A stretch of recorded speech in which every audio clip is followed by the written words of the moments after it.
hamdahu wa zamal ahzaba wahdah. La ilaha illallah wa la na'budu illa iyyahu mukhlishina lahuddin walau karihal kafirun. La ilaha illallah wallahu akbar. Allahu akbar walillahil hamd. Allahu akbar. Alhamdulillahilladzi anzala sakinata fi qulubil mu'minin liyazdadu imanan ma'a imanihim. Nahmaduhu wa nasta'inuhu wa nastaghfiruh wa na'udzu billahi min shururi anfusina wa min sayyiati a'malina. May yahdihillahu fala mudilla lahu wa may yudlilhu fala hadiya lahu. Asyhadu an la ilaha illallah wahdahu la syarika lahu wa asyhadu anna Muhammadan 'abduhu wa rasuluhu la nabiyya wa la rasula ba'dah. Faya ayyuhal hadirun ittaqullah fatazawwadu fa inna khairaz zadi taqwa wattaquni ya ulil albab kama qala Allah ta'ala fi kitabil azizil karim ya ayyuhalladzina amanu taqullaha haqqa tuqatih wa la tamutunna illa wa antum muslimun. Wa qala rasuluhul karim ittaqillaha haitsuma kunta wasbi sayyi'atal hasanata tamhuha wa khaliqin nas bi khuluqin hasanin. Allahu akbar, Allahu akbar, Allahu akbar walillahil hamd. Hadirin sidang salat Idul Adha yang berbahagia. Pertama, marilah kita panjatkan rasa syukur kita kehadirat Allah atas segala kenikmatan yang Allah telah berikan kepada kita, berupa nikmat kesehatan, nikmat kesempatan, dua nikmat yang seringkali dilupakan oleh umat manusia. Rasulullah sallallahu alaihi wasallam bersabda, "Ni'matani maghbunun fihi ma katsiru minan nas, as-sihah wal farah." Ada dua kenikmatan yang seringkali dilupakan oleh umat manusia, yaitu nikmatnya sehat dan nikmatnya waktu luang. Oleh karenanya, marilah kita bersyukur. Allah telah memberikan kita banyak sekali kenikmatan sehingga kita tidak mampu untuk menghitungnya. Sehingga mudah-mudahan dengan kita bersyukur kepada Allah Subhanahu wa taala, Allah akan menambahkan kenikmatan kelezatannya kepada kita semua. Sebagaimana firman Allah, la in syakartum la azidannakum wa la in kafartum inna adzabi lasyadid. Kedua kalinya salawat dan salam mari kita junjungkan ke Nabi Muhammad sallallahu alaihi wasallam. Mari kita berbanyak membaca salawat atas beliau. Mari kita mengikuti sunnah-sunnahnya. Mudah-mudahan kita termasuk menjadi umatnya yang telah mendapatkan syafaatnya di yaumil qiyamah. Allahumma amin. Yang ketiga kalinya, marilah kita semua kita tingkatkan keimanan dan ketakwaan kita kepada Allah Subhanahu wa taala dalam segala kondisi. Baik kita dalam keadaan kaya maupun dalam keadaan miskin. Baik kita dalam keadaan sehat maupun dalam keadaan sakit. Baik kita dalam keadaan bahagia maupun dalam keadaan derita. Marilah kita jadikan ketaatan kepada Allah menjadi satu pilihan bagi kita semua. Sehingga kita menjadi hamba-hambanya yang terpilih di sisi Allah Subhanahu wa taala. Karena sesungguhnya yang paling hebat dan yang paling istimewa bukanlah orang yang punya jabatan tinggi atau rakyat jelata. Bukan pula orang yang berparas tampan dan jelita. Bukan pula orang yang kaya atau yang miskin. Namun yang membedakan kemuliaan seseorang itu adalah ketakwaannya. Sebagaimana Allah Subhanahu wa taala firman-Nya, "Ya ayyuhan nas, inna khalaqnakum min dzakari wa unsah wa ja'alnakum syu'uban wa qabaila lita'arafu. Inna akramakum indallahi atqakum." Wahai sekalian manusia, kami ciptakan kalian dalam laki-laki dan perempuan, dan kami ciptakan kalian dalam keadaan bersuku-suku dan berbangsa-bangsa, agar kalian semua dapat mengenal. Dan orang yang paling istimewa di antara kalian adalah orang yang bertakwa. Hadirin sedang salat Idul Adha yang berbahagia. Marilah kita tauladani dari keluarga Nabi Ibrahim alaihissalam. Nabi Ibrahim adalah nabi yang berdakwah sepanjang masa, mempunyai tuntutan yang banyak, di sekitarnya. Dia menghapuskan berhala. Rakyat pada waktu itu dalam keadaan kacau karena apa? Karena mereka menyembah berhala dan menyembah dunia. Kemudian diluruskan oleh Nabiullah Ibrahim. Banyak sekali tantangan. Dan alhamdulillah Nabi Ibrahim berhasil melewatinya. Namun setelah usia beliau sampai 100 tahun, beliau belum dikaruniai seorang anak pun. Karena belum dikaruniai seorang anak, beliau berharap masih punya keturunan sedangkan istrinya dalam keadaan mandul. Lalu Allah berikan kabar gembira kepada Nabi Ibrahim melalui istri keduanya, yaitu Siti Hajar dengan bayinya yang bernama Ismail. Hadirin sedang sholat Idul Adha yang berbahagia.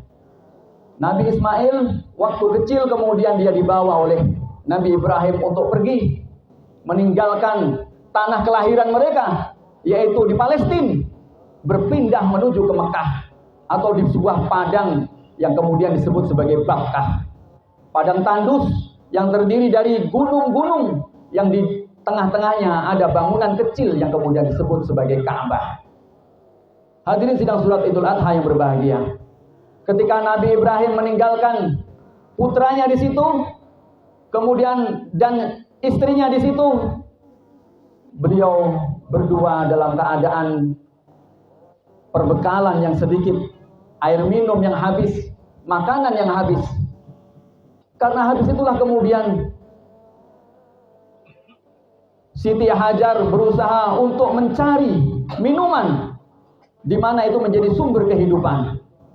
Diletakkanlah bayi Ismail di samping Ka'bah, di samping barat Ka'bah yang kemudian kita mengenalnya dengan sebutan Hijr Ismail. Disitulah diletakkan, kemudian dia melihat di sebelah timur laut ada gunung, ada bukit kecil. Kemudian dilihatlah di sana ada pancaran mata air.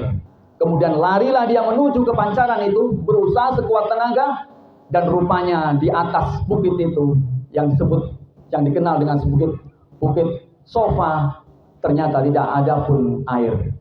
Kemudian dia lihat di sisi gunung yang lainnya, dia lihat ada bukit yang namanya Marwah. Di sana rupanya juga tidak ada air. Dia bolak-balik 7 kali. Dia berusaha semaksimal mungkin untuk anaknya. Apakah berhasil? Tidak. Rupanya Siti Hajar tidak mendapatkan air sedikit pun. Dan dia hanya mendapatkan fata morgana. Namun Allah Subhanahu wa taala berikan rizki dari yang tidak diusahakannya. Karena begitulah sifat Allah Subhanahu wa taala terhadap hambanya. Belum tentu dari hasil usaha kita ini yang menghasilkan sesuatu. Justru dari kaki Ismail berpancarlah air. Berpancarlah air, rizkinya dari situ.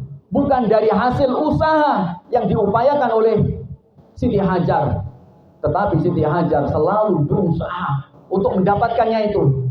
Karena apa? Karena dia mempunyai ketauhidan yang kuat. Dan dia tahu persis bahwa Allah Subhanahu wa taala pasti akan menolong.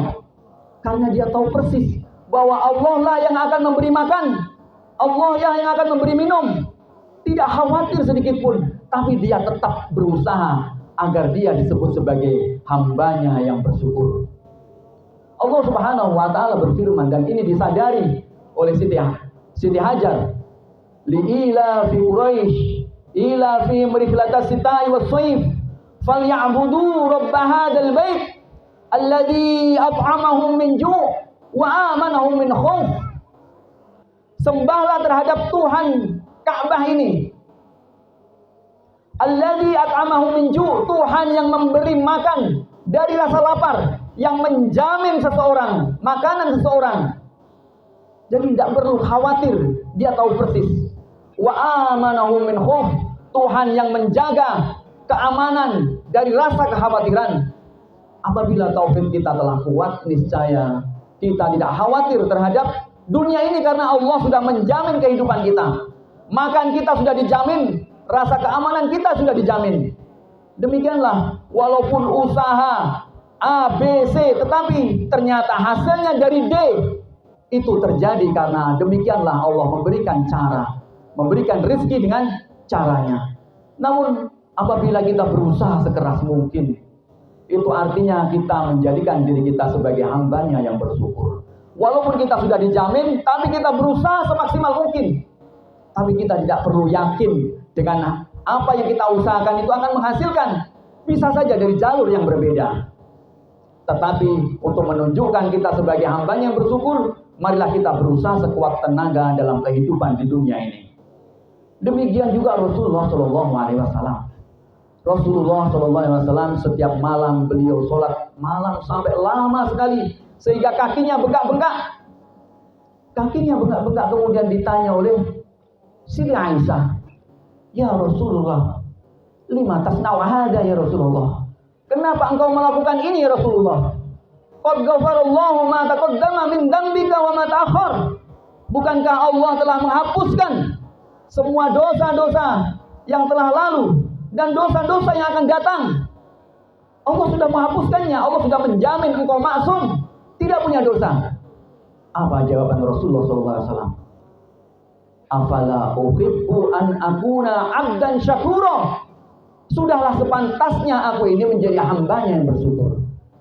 Jadi Rasulullah walaupun dijamin tidak punya dosa, tetapi beliau bersolat sedemikian rupa, beribadah sedemikian rupa untuk menunjukkan sebagai hambanya yang bersyukur.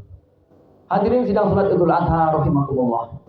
Inilah kita meneladani kehidupan dari keluarga Nabiullah Ibrahim. Kemudian setelah lama sekali Nabi Ibrahim ini meninggalkan anak dan istrinya di Bakkah. Kira-kira 7 tahun. Ada yang mengatakan 8 tahun, ada yang mengatakan 9 tahun. Ada yang mengatakan sudah usia baligh. Kemudian Nabi Ibrahim kembali lagi dari Palestina mengunjungi anak dan istrinya yang ada di Bakkah, yang ada di Mekah. Dan didapatinya ternyata anaknya dalam keadaan orang yang taat kepada Allah Subhanahu wa taala. Istrinya adalah orang yang memegang ketauhidan yang luar biasa kepada Allah Subhanahu wa taala. Terus kemudian setelah itu waktu berkunjung tidak lama, kemudian Nabi Ibrahim bermimpi mendapatkan wahyu dari Allah Subhanahu wa taala untuk menyembelih putranya Ismail. Nabi Ibrahim bermimpi untuk menyembelih putranya Ismail. Bagaimana perasaan Nabi Ibrahim? Orang yang sangat dicintainya. Dia mengharapkan mendapatkan anak yang sudah 100 tahun dia tidak mempunyai anak. Kemudian ketika dia punya anak dan baru kali itu dia menjumpai lagi Ibrahim dalam usia yang sekitar 7 tahun atau 9 tahun. Kemudian diperintahkan untuk menyembelihnya. Hadirin sidang salat Idul Adha yang berbahagia. Dalam posisi yang sangat dilematis, Nabi Ibrahim, apakah dia memilih cinta kepada anaknya atau taat kepada Allahnya? Itulah posisi yang sangat membingungkan. Sehingga Nabi Ibrahim menunda untuk melaksanakan perintah itu. Namun di malam berikutnya, Nabi Ibrahim kemudian bermimpi kembali dengan mimpi yang sama. Kemudian dia berketetapan hati bahwa ini memang benar-benar perintah dari Allah Subhanahu wa taala. Kemudian Nabi Ibrahim memilih taat dibandingkan cintanya. Dia memilih taat dibandingkan cintanya.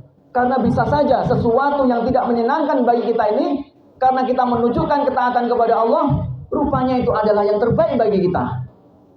Allah Subhanahu wa taala berfirman, "Asa an takrahu syai'an wa huwa khairul lakum, wa asa an tuhibbu syai'an wa huwa syarrul lakum." Bisa saja sesuatu yang baik, bisa saja sesuatu yang buruk, yang nampaknya tidak baik bagi kita, rupanya itu adalah yang terbaik. Dan bisa jadi sesuatu yang nampaknya baik bagi kita, sebenarnya itu adalah buruk bagi kita. Wallahu a'lamu wa antum la ta'lamun. Allah lah yang tahu sedangkan kalian tidak tahu. Ini adalah ayat yang menunjukkan bahwa ketauhidan kita ini adalah diletakkan yang utama. Yang penting adalah bagaimana kita mengikuti ketaatan kepada Allah. Karena bisa saja ketaatan yang tidak menyenangkan bagi kita itu adalah sesuatu yang baik bagi kita. Wa asa an takrahu syai'an fa huwa khairul lakum. Hadirin sidang salat Idul Adha rahimakumullah. Kemudian Nabi Ibrahim mengajak putranya ke dalam padang tandus dan kemudian ditanyalah putranya, "Wahai anakku, aku bermimpi dalam tidurku menyembelihmu karena perintah taat kepada Allah Subhanahu wa taala. Bagaimana pendapatmu?" Kemudian Nabi Ismail, yang anak yang masih kecil itu kemudian menjawab, "Ya abati, if'al ma tu'mar. If'al ma tu'mar." Wahai Tuhan, wahai ayahku, laksanakanlah apa yang menjadi perintah bagimu. Dan insya Allah aku adalah termasuk orang-orang yang bersabar. Kemudian Nabi Ismail menyerahkan dirinya untuk disembelih oleh ayahnya. Tetapi kemudian setan saja masih datang dengan menggoda. "Wahai Ibrahim, wahai Ismail, engkau telah keliru mengambil jalan. Itu adalah jalan sesat. Urungkan niatmu." Kemudian ketika melihat setan Khonnas yang menggoda Nabi Ibrahim, maka dilemparilah setan itu dengan keduanya. Yang kemudian saat ini bagi kita yang ada sedang melaksanakan ibadah haji, hari ini sedang melakukan jamarot atau melempar jumroh. Hadirin sidang sholat Idul Adha rahimakumullah. Kemudian Nabi Ibrahim menyembelih anaknya dan diletakkan di atas batu, dan rupanya Allah Subhanahu wa taala menggantinya bidzibhin azim, dengan domba yang sangat besar. Nabi Ibrahim tidak kesembelih. Nabi Ibrahim masih dalam keadaan utuh, sedangkan yang kepotong adalah seekor domba yang sangat besar. Rupanya Allah Subhanahu wa taala hanya menguji ketaatan Nabi Ibrahim alaihissalam. Apakah dia memilih cintanya ataukah dia memilih taatnya? Dan rupanya dia memilih taatnya. Itulah yang dilakukan oleh Ibrahim. Dan setiap kali kita semua diuji agar kita untuk dapat melaksanakan syariat kurban. Bagi kita yang tidak sedang melaksanakan ibadah haji, ibadah yang paling utama selain ibadah haji di bulan haji adalah penyembelihan kurban. Marilah kita upayakan diri kita untuk membuktikan komitmen ketakwaan kita kepada Allah. Apakah kita memilih taat ataukah kita memilih cinta terhadap dunia kita? Mari kita ambil dari sebagian harta kita. Mari kita potong sebagian dari harta kita. Mari kita hapus nafsu hewani kita. Kita jadikan, kita persembahkan untuk Allah Subhanahu wa taala sebagai bukti taat. Karena sesungguhnya Allah hanya menguji kepada kita semua. Memang bisa jadi pada musim kurban selalu saja kita dalam keadaan situasi yang tidak menguntungkan, keuangan yang sulit, banyak masalah, banyak urusan, anak lagi sekolah dan lain sebagainya. Namun demikian, ini adalah ujian. Allah sedang menguji kita untuk menunjukkan apakah kita termasuk orang yang cinta dunia ataukah kita termasuk orang yang taat. Oleh karenanya, marilah kita semua mencoba menghadirkan diri kita. Kita potong nafsu hewani yang ada dalam diri kita. Mari kita tahmidkan Allah Subhanahu wa taala agar kita ini bisa melaksanakan ibadah kurban. Allah Subhanahu wa taala sudah mengingatkan kepada kita. Inna a'tainakal kautsar fasholli li rabbika wanhar. Sesungguhnya kami telah memberi kalian itu sungguh amat banyak. Aku beri kalian kesehatan, aku beri kalian anak, aku beri kalian jabatan, aku beri kalian kehidupan yang layak, aku beri kalian makan, aku jamin kalian kesehatannya. Semua dijamin oleh Allah Subhanahu wa taala. Inna a'tainakal kautsar. Sungguh amat banyak aku berikan kepada kalian. Maka lakukanlah fasholli, kata Allah. Maka lakukanlah salat. Jangan tinggalkan salat li rabbika, hanya terhadap Tuhanmu saja. Wanhar, dan laksanakan penyembelihan kurban. Karena sesungguhnya ini adalah bukti cinta kita kepada Allah Subhanahu wa taala, dan sebagai bukti bahwa kita ini, kehidupan dunia ini hanya fata morgana saja, hanya menipu saja. Innal hayatad dunya mata'ul ghurur. Sesungguhnya kenikmatan dunia itu hanya kenikmatan yang menipu saja. Maka kita jangan lalai, jangan dibuai oleh mata pandangan kita yang dibutakan oleh fata morgana, oleh sesuatu yang kelihatannya benar namun itu salah, pertimbangan yang kelihatannya benar namun itu keliru. Marilah kita ikuti jalur ketaatan kepada Allah Subhanahu wa taala, yaitu dengan memperbaiki sholat kita, dengan melaksanakan kurban. dengan memberanikan diri kita mengambil harta kita untuk melaksanakan kurban. Itu adalah bagian dari ujian kita. Dan mudah-mudahan dengan demikian Allah akan selalu tambahkan rizki kita kelak di hari di luar kurban. Allahumma amin. Aqulu qawli hadza wastaghfiruhu innahu huwal ghafurur rahim.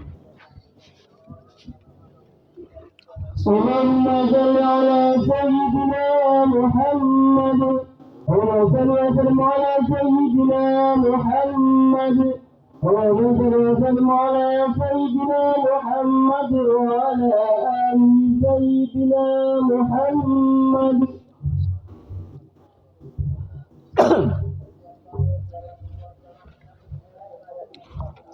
Allahu Akbar. Allahu Akbar, Allahu Akbar. Allahu Akbar, Allahu Akbar, Allahu Akbar. Allahu Akbar kabira walhamdulillahi katsira wa subhanallahi bukratan wa asila. La ilaha illallah wahdah sadaqa wahdah wa nasara 'abdah wa azza jundahu wa azamal ahzaba wahdah. Allahumma shalli wa sallim ala sayyidina Muhammad wa ala alihi wa sahbihi wa barik wa sallim ajma'in. Fa ya ayyuhal ikhwah ittaqullaha haqqa tuqatih wa la tamutunna illa wa antum muslimun. Innallaha wa malaikatahu yusholluna 'alan nabi. Ya ayyuhalladzina amanu shallu 'alaihi wa sallimu taslima.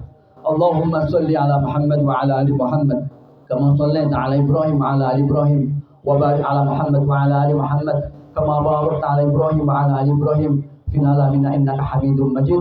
Allahumma ighfir lil muslimin wal muslimat mu'minin wal mu'minat al ahya'i minhum wal amwat.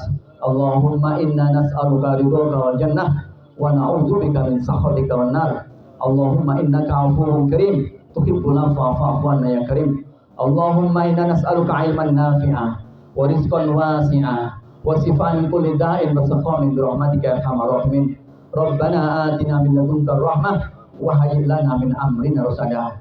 Rabbana zalamna anfusana wa illam taghfir lana wa tarhamna lanakunanna minal khasirin.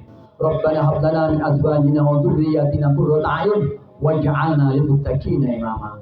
Allahumma antas salam wa minkas salam wa ilaika ya'udus salam. Fahayyina rabbana bis salam wa adkhilna jannata darus salam. Allahumma hdina fi man hadait wa afina fi man afait wa tawallana fi man tawallait wa barik lana fi ma a'tait wa qina bi rahmatika syarra ma qadait. Allahumma sallim ikhwanana fi Filistin. Allahumma sallim ikhwanana al-mujahidina fi Filistin. Allahumma sallim ikhwanana al-mukafina fi Filistin. Rabbana atina min ladunka rahmah wa hayyi lana min amrina rasada. Rabbana atina fid dunya hasanah wa fil akhirati hasanah wa qina adzabannar wa adkhilna jannata mal abrar ya aziz ya ghaffar ya rabbal alamin. Allahumma ja'al hajjana hajjan mabrura wa sa'yana sa'yan masrura wa dhanbana dhanban maghfura wa tijaratana tijaratan lan tabur. Subhana rabbika rabbil izzati amma yasifun wa salamun alal mursalin walhamdulillahi rabbil alamin. Wassalamualaikum warahmatullahi wabarakatuh. اللهم صل